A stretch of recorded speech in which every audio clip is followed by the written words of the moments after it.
Hello girls, today we will do the introduction of accounting and its process of accounting. बेटा this is a very important topic. Please इसको ध्यान से समझना. मैंने उस दिन भी थोड़ा बताया था बुक कीपिंग क्या होता है, अकाउंटिंग क्या होता है और उसका डिफरेंस. आज आप अकाउंटिंग के बारे में पढ़ेंगे, ठीक है. बुक कीपिंग में बेटा सिर्फ और सिर्फ हम रिकॉर्डिंग करते हैं. अकाउंटिंग में हम क्या करते हैं, आइडेंटिफाइंग करते हैं इवेंट्स को, फिर उसको मेजर करते हैं, फिर उसको कम्युनिकेट करते हैं. ये मैंने आपको बताया था उस टाइम, ठीक है. और इसकी डेफिनेशन भी मैंने आपको बताई थी. क्या थी? अकाउंटिंग किसका आर्ट है? रिकॉर्डिंग करते हैं, क्लासीफाई करते हैं, समराइजिंग करते हैं इन ए सिग्निफिकेंट मैनर, और वही ट्रांजैक्शंस लेते हैं जो किसकी होती हैं, मनी की, जहाँ जो पैसे में होती हैं या जो पैसे में कन्वर्ट हो सकती हैं, ठीक है. उनका इंटरप्रेट हम कर सकते हो, वही ट्रांजैक्शंस लेनी है. बेटा मैं आपको सारा प्रोसेस क्लियर कर दूंगी, फिर आपको सारे वर्ड समझ लग जाएंगे, फिर अब दोबारा डेफिनेशन पढ़ना आपको क्लियर हो जाएगी, ठीक है. देखो, प्रोसेस ऑफ अकाउंटिंग ऐसे बनाना बेटा जैसे ये बना हुआ है. Identification of economic events, measurement, recording, classifying. कभी भी प्रोसेस जो होता है बेटा आप सीरियल ऑर्डर में हमेशा लिखना होता है, आप इधर उधर नहीं लिख सकते. ये नहीं कि आप आइडेंटिफाई लिखो फिर आप रिकॉर्डिंग लिख दो फिर आप मेजरमेंट लिख दो. नो, प्रोसेस एक स्टेप्स होते हैं, एक काम को करने का एक तरीका होता है. उस स्टेप्स को फॉलो करके ही हमने अपने अकाउंट्स बनाने हैं, ठीक है. अब ये स्टेप्स जो हैं, ये जो सीढ़ियाँ हैं, हमने एक एक करके ही चढ़नी है. हम एक चढ़ के डायरेक्टली लास्ट पे नहीं जा सकते, ठीक है. देखो next, summarising, analysing and communication. देखो ध्यान से. अब पहला फर्स्ट है बेटा आपका आइडेंटिफिकेशन ऑफ इकोनॉमिक इवेंट्स. आपको जो आइडेंटिफाई ट्रांजैक्शन करनी है, मीन्स सिलेक्शन ऑफ ट्रांजैक्शंस. आपके ट्रांजैक्शंस को आपने क्या करना है, सिलेक्ट करना है कि कौन सी ट्रांजैक्शंस को आपने रिकॉर्ड करना है और कौन सी नहीं करना, ठीक है. मेरी बात सुनो. सबसे पहले आपने ट्रांजैक्शंस, आपने वो एंट्रीज को सिलेक्ट करना है जिनको आपने रिकॉर्ड करना है. वो एंट्रीज दो होती हैं, एक वो बिजनेस की होनी चाहिए और दूसरा वो मनी में होनी चाहिए. याद रखना, आपने सबसे पहले वो ट्रांजैक्शंस को सिलेक्ट करना है जो आपने रिकॉर्ड करनी है, जो आपने अपनी बुक्स में लिखनी है. वो दो होनी चाहिए, एक बिजनेस की और एक वो जो पैसे में कन्वर्ट हो सकती हैं, जो मनी में हो, ठीक है. फॉर एग्जाम्पल उसने बोला change of fashion, change of government policy. कोई पॉलिसी चेंज हो गई, फैशन चेंज हो गया, इसको हमने बुक्स में रिकॉर्ड नहीं करना. बट उसका हमारी सेल के ऊपर क्या इफेक्ट पड़ा, सेल बढ़ी, कितनी बढ़ी, कितने अमाउंट से सेल बढ़ी, प्रॉफिट बढ़ा तो कितने अमाउंट से बढ़ा, हमने वो लिखना है. मेरी बात क्लियर हुई. सबसे पहले हमने क्या देखना है, आइडेंटिफाई करनी है इवेंट्स जो हमने रिकॉर्ड करनी है. हमने वो एंट्री चूज़ करनी है जो हमने रिकॉर्ड करनी है. हमने कौन सी चूज़ करनी है, जो बिजनेस की हो और वो जो पैसे में कन्वर्ट हो, ठीक है. अब गवर्नमेंट की पॉलिसी चेंज हो गई, वैट से आ गया जीएसटी. जो पहले वैल्यू एडिड टैक्स लगता था अब आ गया जीएसटी आ गया.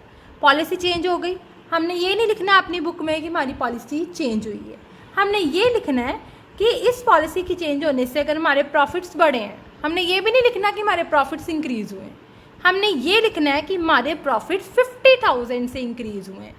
पैसा, मनी वैल्यू की एंट्री हमने बुक में डालनी है. Is it okay? पहला point, identification of economic events, मतलब selection of events. After that second है measurement of economic events.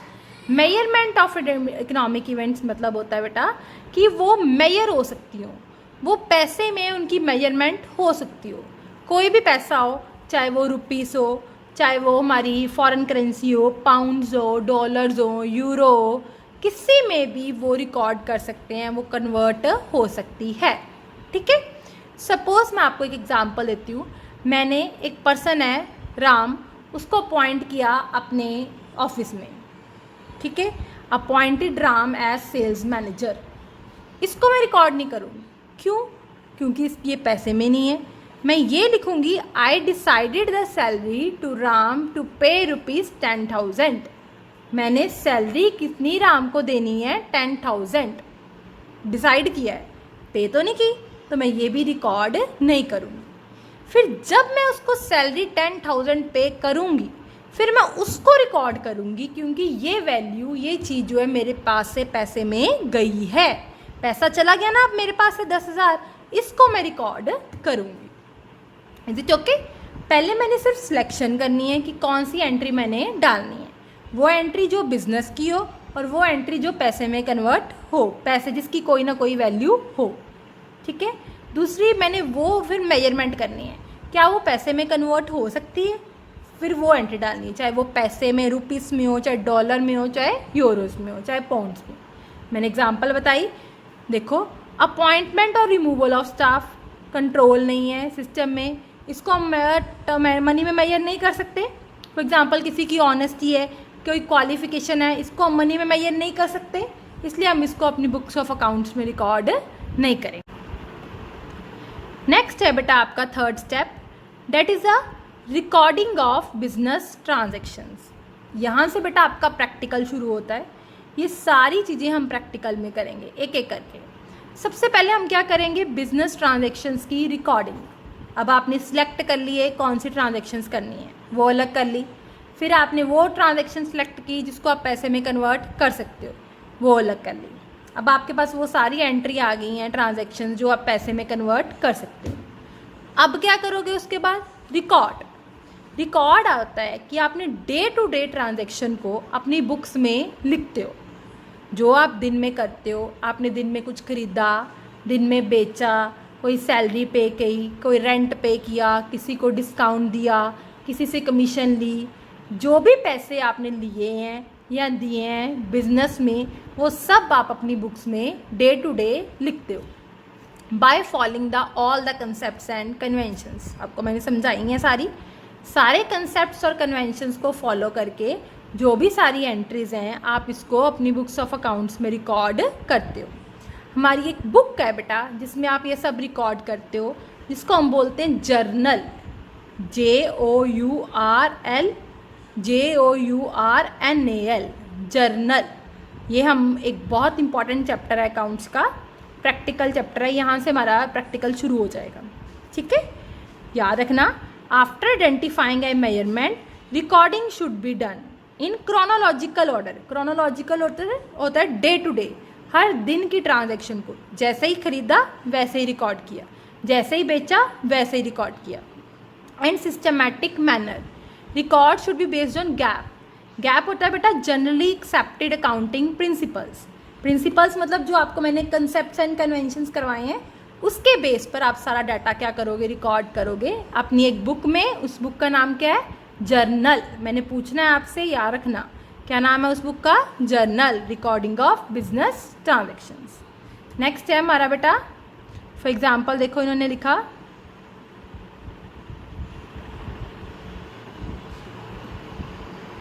business transactions are recorded in the books of original entry book, that is journal. Clear है बेटा, are recorded in the books of original entry, that is journal.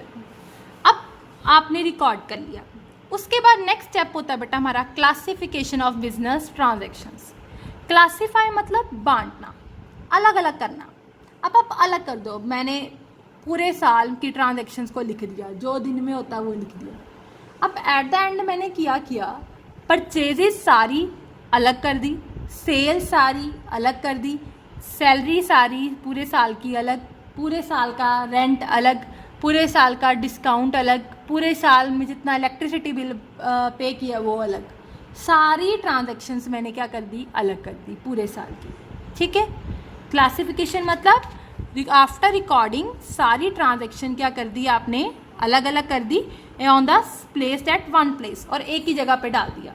और एक ही जगह पे जब हम सारी ट्रांजैक्शंस को डाल देते हैं उसको हम बोलते हैं लेजर। जब हम रिकॉर्ड करते हैं सारी एक बुक को में तो उसको हम बोलते हैं जर्नल। जब हम क्लासीफाई करते हैं, सबको अलग अलग कर देते हैं और सारी ट्रांजैक्शन एक ही जगह पे इकट्ठी कर देते हैं, उसको हम बोलते हैं लेजर। लेजर मतलब आपने अकाउंट बनाना है, अकाउंट में परचेजेस का सारा इकट्ठा, सेल का इकट्ठा, कैश का इकट्ठा, रेंट का इकट्ठा, अलग अलग अकाउंट बना दिए आपने सारे, ठीक है। और पूरे साल की परचेजेस, सेल सबको अलग इकट्ठा कर दिया है, ठीक है। आफ्टर दैट देखो क्लासिफिकेशन होगी, अब बेटा हमारी आती है समराइजिंग। समराइजिंग होता है बेटा समरी। समरी आपने पंजाबी में एक वर्ड किया होगा, संक्षेप रचना किया होगा ना, उसको हम क्या बोलते हैं कि आपको पैराग्राफ दिया हुआ होता है, आप 1/4 करके लिख देते हो, यही करते हो, 1/3 कर देते हो। उसका क्या होता है, आप एक सार कि जो भी सारा लिखा है उसमें आप छोटा सा समरी आप लिख देते हो कि पूरे पैराग्राफ में क्या लिखा था, ठीक है।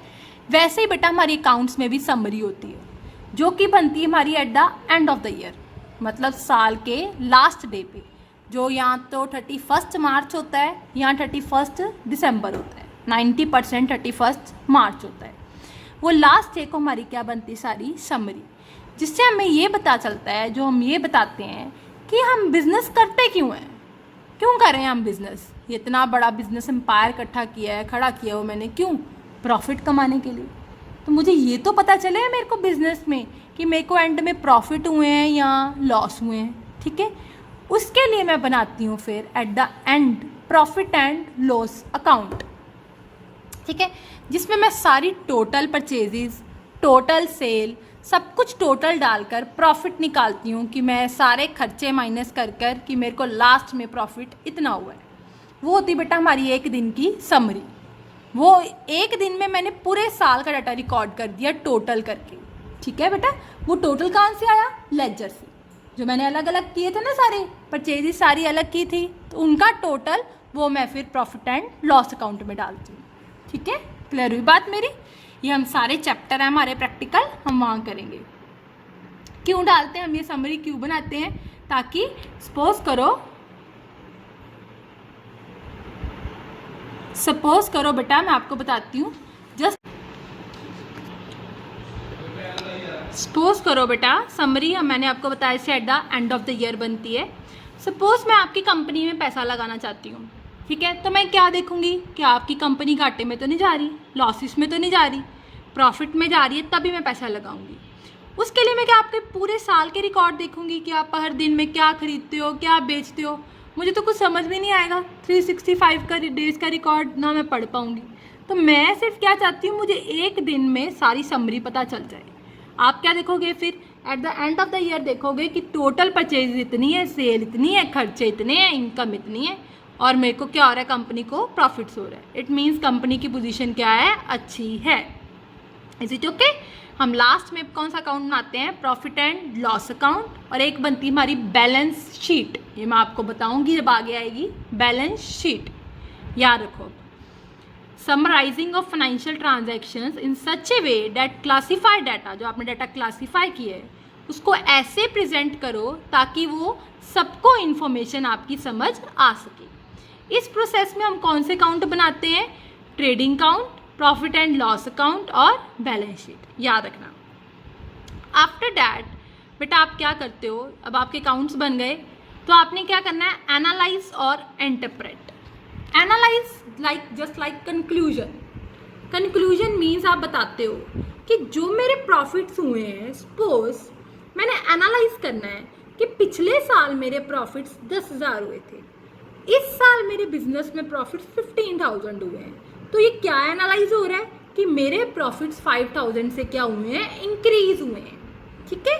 एनालाइज हमेशा बेटा कंपैरिजन से होता है कि आप जब कंपेयर करते हो अपने आप को या तो दूसरी फर्म के साथ अपनी कॉम्पिटिटिव, या अपने आप को ही पिछले ईयर्स के साथ, कि पिछले साल कितना प्रॉफिट हुआ था, इस साल कितना प्रॉफिट होता है, उसको हम बोलते हैं एनालाइजिंग। उसके बेस पे बेटा हम इंटरप्रेट करते हैं फ्यूचर, मतलब फ्यूचर इंटरप्रेट मतलब हम डिसीजंस लेते हैं कि इस साल हमें कम प्रॉफिट अगर हुआ है, पिछले साल हमें 15 था, इस साल हमें 10 हो गया, 5,000 अगर मुझे कम हुआ है तो किन रीज़न से हुआ है, वर्कर्स ने काम नहीं किया, मशीन्स नहीं चली, कोई मटेरियल नहीं था, किन रीज़न से कम हुआ है।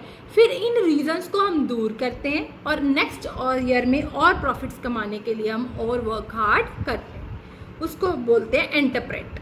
मतलब पिछले डिसीजंस को एनालाइज करके हम फ्यूचर के बारे में पॉलिसीज बनाते हैं। इज इट ओके, ठीक है। नेक्स्ट लास्ट पॉइंट होता है हमारा कम्युनिकेशन।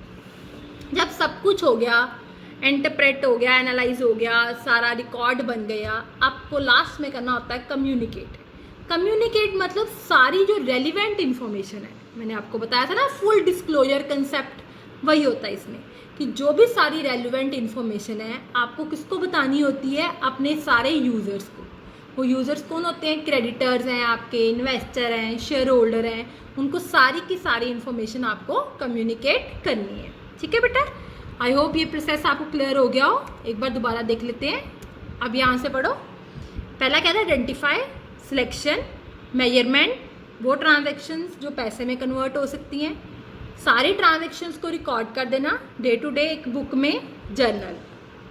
क्लासीफाई मतलब डिवाइड, जो सेम नेचर की ट्रांजैक्शंस हैं उनको अलग अलग ग्रुप बना के उनमें डिवाइड कर देना। वो उस ग्रुप में को क्या बोलते हैं हम, लेजर। ठीक है, उसके बाद नेक्स्ट क्या है हमारा, जस्ट वेट, नेक्स्ट क्या है हमारा, समरी। समरी मैंने आपको बताया जैसे हम लास्ट में बनाते हैं, इसमें हमारे कौन से अकाउंट बनाते हैं, ट्रेडिंग, प्रॉफिट एंड लॉस और बैलेंस शीट। उसके बाद क्या, एनालाइज एंड इंटरप्रेट करना, कि आप एनालाइज करो अपने कंपेयर करके कि आपको प्रॉफिट्स हुए हैं ज़्यादा या लॉसेस में हो, उसके बेस पर आप फ्यूचर की पॉलिसीज बनाओ। लास्ट में हमारा क्या है, कम्युनिकेशन। जब सब कुछ हो जाएगा तो आप अपना सारा रिजल्ट अपने यूज़र्स को कम्युनिकेट कर दो, जो भी रेलिवेंट इन्फॉर्मेशन है उनको बता दो। ओके बेटा, थैंक यू।